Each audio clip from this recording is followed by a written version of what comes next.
حي على الفلاح.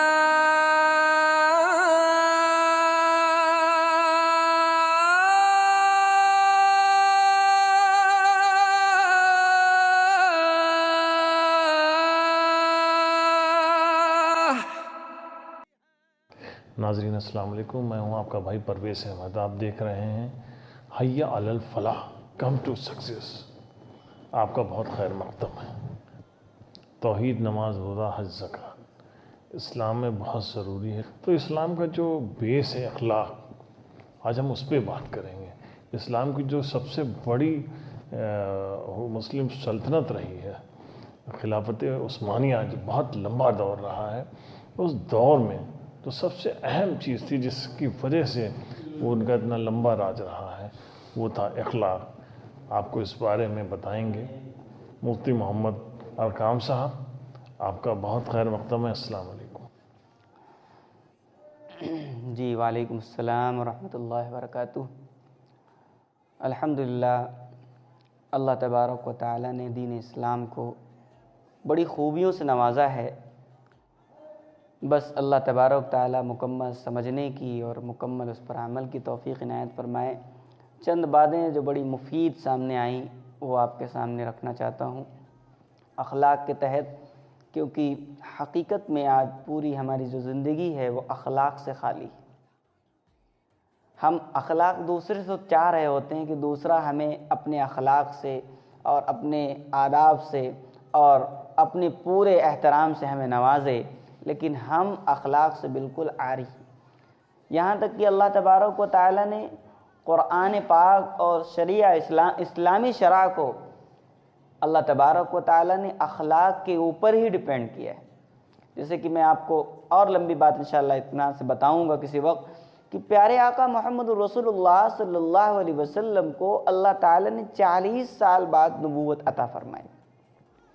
تو کیونکہ پیارے آقا سے ایک پیغام ضرور دینا ہے، تو ان 40 سال جو آپ نے وہ گزارے ہیں ان سے کیا پیغام دینا ہے اللہ تعالیٰ کو، تو ان سے بھی ایک بڑا پیغام اللہ تبارک و تعالیٰ نے دیا ہے۔ اللہ تعالیٰ ان 40 سالوں پر جو ریسرچ ہوا ہے وہ اخلاق کا ہے، وہ ہمارا سب سے اہم عنوان ہے۔ تو آج چند چیزیں جو سامنے سے گزری ہیں اخلاق کے تحت، اللہ تعالیٰ اس پر عمل کی توفیق عنایت فرمائے۔ ہمارے پرویز بھائی نے اس کے اوپر بڑا کمنٹ کیا ہے اور بہت زیادہ سوال کیا ہے کہ اخلاق کے اوپر بڑی کوئی مفید چیز بتائیں، تو ہم آپ کو خلافت عثمانیہ کی طرف، جو کہ آج لوگ بہت تیزی سے اس کو سمجھ بھی چکے ہیں اور دیکھ بھی چکے ہیں کہ خلافت عثمانیہ کیا ہے، لیکن حقیقت تو مکمل طور پر تاریخ میں ہے۔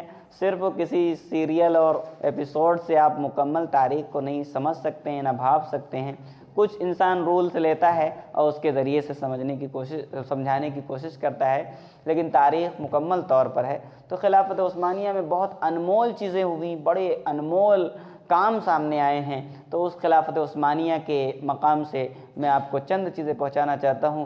خلافت عثمانیہ میں ایک بڑا اہم رکن اخلاقی جو ملا، بہت خوبصورت جو نظر آیا، کہ اگر ایک کوئی مہمان آیا، اول تو مہمان اللہ تبارک و تعالیٰ کی رحمت، اور وہ بڑی ساری رحمتیں بٹور کے لاتا ہے، اکٹھا کر کے لاتا ہے، تو اول تو مہمان سے خوش ہونا چاہیے، ایک پیغام۔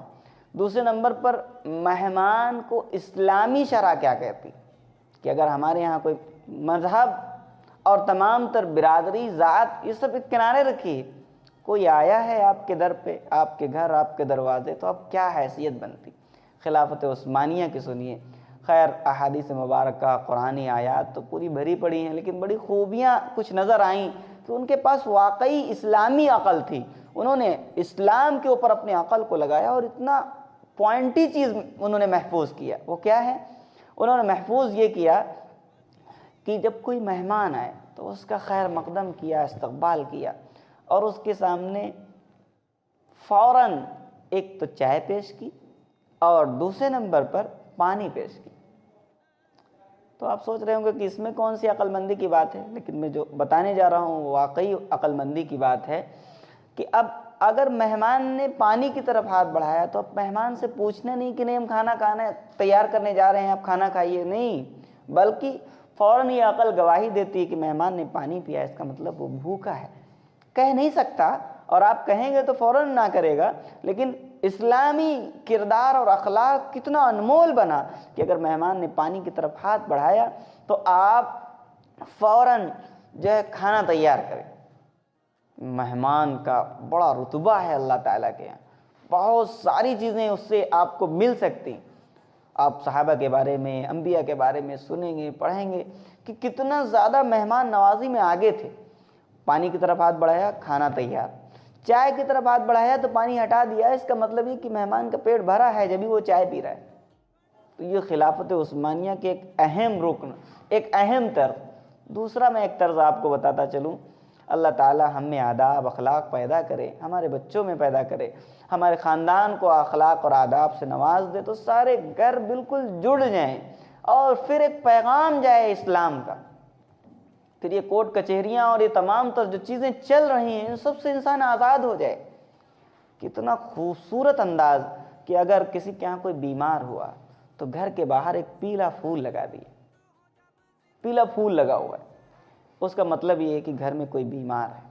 اب وہ بڑا ہو چھوٹا ہو، بالکل بالغ ہے نابالغ ہے، کوئی بھی، اس کو یہ احساس ہے کہ اس گھر میں کوئی بیمار ہے، چلو مسجد بھی چلتے ہیں، اللہ سے دعا کرتے ہیں۔ اور یہ علامت بھی ہے کہ گھر کے باہر کوئی شور نہیں مچائے گا۔ ہماری بے ادب زندگی نے تو ہمارے گھر کے سکون کو چھین لیا ہے، دوسروں کے سکون کے بارے میں ہم کیا سوچتے، لیکن اسلام وہ ہے جو ہمیں ایک پیغام دیتا ہے۔ خلافت عثمانیہ کی بڑی عجیب اور انمول چیز، پیلا پھول لگا ہوا ہے، اس کا مطلب یہ ہے کہ اب آپ کو گھر کے پاس بالکل خاموشی سے گزرنا ہے، اللہ نے وقت دیا ہے تو عیادت کے لیے تشریف لائیے اور عیادت کریے، اور عیادت کے مقام میں بھی بہت سارے آداب کہ بہت زیادہ نہ رکیے، بس تھوڑا سا وقت رکیے، اور ایسا نہ ہو کہ آپ عیادت کرنے جائیں تو عیادت میں خود اپنے آپ کو بھاری کر دیں، وہیں کا ناشتہ کر رہے ہیں، نہیں، عیادت میں جائیے تو اولی کام آپ اس بیمار کے لیے کچھ نہ کچھ ذریعہ بن جائیے، دواؤں کا ذریعہ بن جائیے، دعاؤں کا ذریعہ بن جائیے، پھل فروٹ کسی طرح کی بھی کوئی چیز عیادت والے کے پاس لے کے جائیے۔ تو ایک پیغام ہے پیلے پھول سے۔ اور پھر اگلا ایک اور پیغام، اگر سرخ پھول لگا ہوا ہے گھر کے باہر، سرخ پھول، وہ زمانہ کتنا پیچھے ہے، کتنا دور ہوا ہم سے، لیکن کتنے عقل مند لوگ تھے، کیسے اسلام کو انہوں نے ہمارے سامنے پیش کیا۔ سرخ پھول لگا ہوا ہے، اس کا مطلب اس گھر میں کوئی بہن ہے جس کی شادی ہونی ہے، ابھی نہیں ہو پائی ہے، بالغ ہو گئی ہے، اس کی تیاریاں ہیں، اس لیے گھر کے باہر اگر کوئی بارات، کوئی شادی بیاہ کا پیغام یا اس طرح کی کوئی چیز گزرتی ہے، خوشی والے لوگ گزرتے ہیں، تو ان کو چاہیے کہ ادباً اس جگہ پر وہ ناچ گانے، ویسے اس زمانے میں تو ایسا ہوتا بھی نہیں تھا، لیکن پھر بھی کچھ نہ کچھ خوشیاں انسان کرتا ہے، تو جو خوشیوں کا انداز ہے اس گھر کے پاس بالکل نہ کیا جائے، کیونکہ وہاں پر ایک ایسی بہن ہے کہ اگر وہ کچھ سنے گی آوازیں تو اس کو تکلیف ہوگی کہ آخر میرا کب وقت آئے گا، اللہ تعالیٰ مجھے کب قبول کریں گے، میں اپنا گھر بساؤں گی۔ تو اس کی تکلیف کو محسوس کیا کہ وہ پھول لگا ہوا ہے، آپ کو وہاں سے گزرنا ہے، تو کوئی اس طرح کی عشقیہ باتیں، عشقیہ گانے، عشقیہ اشعار آپ کو اس طرح پڑھتے ہوئے نہیں نکلنا ہے، بلکہ ادب کا لحاظ رکھنا ہے، اپنی بہن کا خیال رکھنا ہے۔ تو اللہ تعالیٰ نے کتنا حسن و خوبی والا انجام ان کو دیا تھا، بڑا خوبصورت انجام۔ خیر، اس کا ایک دوسرا طرز یہ بھی ہوتا تھا کہ پھول لگا ہوا ہے، اس سے آپ اندازہ کر لیجئے کہ یہاں پر بہن ہے، اگر رشتہ کوئی مناسب کوئی جوڑ کا دکھ رہا ہے تو آپ اس کے لیے پیغام کی درخواست بھی کر سکتے ہیں۔ کتنے حسین لوگ تھے۔ ایک تیسری خوبی بڑی عجیب و غریب جو لکھی وہ یہ کہ گھر کے دروازے پر 2 گھنٹیاں لگی ہوئی، ایک مستورات، ایک عورتوں کے لیے اور ایک مردوں کے لیے، یعنی ایک گھنٹی ہے جو بالکل دھیمی بجتی ہے، اس سے مراد کوئی عورت دروازے پر آئی۔ کتنا خوبصورت اسلام کو انہوں نے سجایا تھا اللہ تعالیٰ، ان خوبیوں سے سجا کر ہم بھی اپنی زندگی میں اسلام کو پیش کریں۔ آج تو خود ہماری اپنی زندگی اسلام سے مطمئن نہیں ہے، ہم اپنے اسلام سے بالکل لاپرواہ، بے پرواہ ہیں، جانتے ہی نہیں کہ اسلام ہے کیا، اسلام نے ہمیں دیا کیا ہے۔ تو 2 گھنٹیاں لگی ہوئی ہیں، اگر دھیمی والی گھنٹی، سلو آواز والی گھنٹی بجتی ہے تو دروازے پر جواب دینے کے لیے کوئی ماں کوئی بہن آئے گی، کیونکہ دروازے پر بہن یا ماں ہی آئی ہوئی ہے، اس لیے اب جواب دینے کے لیے دروازہ کھولنے کے لیے ماں اور بہن ہی کوئی آئے گی۔ ہمارے ہاں انداز کیا ہے وہ سب بیان کرنے سے باہر۔ کوئی مرد آیا ہے تو وہ دوسری گھنٹی بجائے گا جس میں آواز تیز ہے، ہمارے یہاں تو گھنٹی لگا دیجئے تو بس پوچھئے نا کیا عالم ہوتا ہے کہ اتنی شرارتیں اور اتنی زیادہ ہمارے اندر خباثت بھر گئی، بچے انتہائی شریر، بس کسی چیز کا ان کے اندر ذہن بن جائے بس نہ پوچھئے۔ خیر اور آگے نمبر کی ایک یہ گھنٹی کی بات میں نے بتائی، دوسرے نمبر پر صدقات کا بڑا عجیب انمول انداز تھا۔ ان کے دروازوں پر کوئی فقیر نہیں آتا تھا کہ لائن لگائے ہوئے ہیں فقیر فقراء اور ان کے ہاں بٹ رہا ہے، نام کر رہے، نہیں، بلکہ ان کا معاملہ تھا کہ دکانوں پر گئے، اپنا کھاتہ کھلوا لیا، کوئی بھی غریب گزرے گا اس سے پوچھ لینا بھائی ضرورت تو نہیں ہے، کوئی لینا ہو لے لو، جو پیسے ہوں، 2 پیسے ہیں تمہارے پاس دو سامان پورا لے جاؤ، اس کے کھاتے میں چڑھا دیا۔ تو صدقات کرنے کا ایک عجیب و غریب انداز تھا، بازاروں میں دکانوں پر اپنے پیسے جمع کرتی۔ آخری بات جو ہے وہ یہ کہ پیارے آقا محمد رسول اللہ صلی اللہ علیہ وسلم کی مبارک زندگی 63 سال، اتنے آداب اس قوم کے اندر پیدا ہو گئے تھے خلافت عثمانیہ میں کہ اگر کسی کی عمر 63 سال سے اوپر بڑھی تو کوئی اپنی عمر کو 64 65 75 70 سال کی بتاتا نہیں تھا، کیونکہ یہ ادب کے خلاف ہو جائے۔ پیارے آقا کی زندگی اتنی ہوئی اور ہم اس سے آگے بتائیں، یہ تو ایک بڑی بے ادبی ہے۔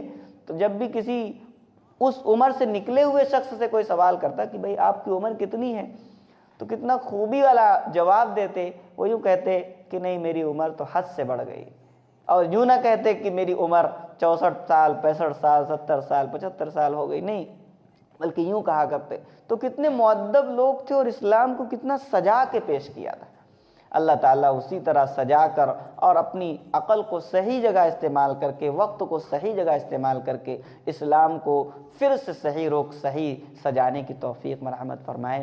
اللہ تعالیٰ بھرپور ہم سب کو اخلاق کے اوپر محنت کرنے کی توفیق عنایت فرمائے۔ یوں ہی نہ سمجھیں کہ آپ وہ شخص نیک ہے جو نماز پڑھ رہا ہے، نہیں، اسلام نے اخلاق کو فوکس کیا ہے۔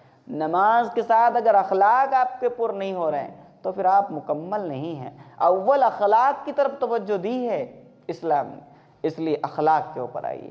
اللہ تعالیٰ ہمیں خوبصورت اخلاق، خوبصورت اسلام کو اپنے اندر، اپنے معاشرے کے اندر، اپنے خاندان کے اندر سجانے کی توفیق عنایت فرمائے۔ آخر دعوانا الحمدللہ رب العالمین۔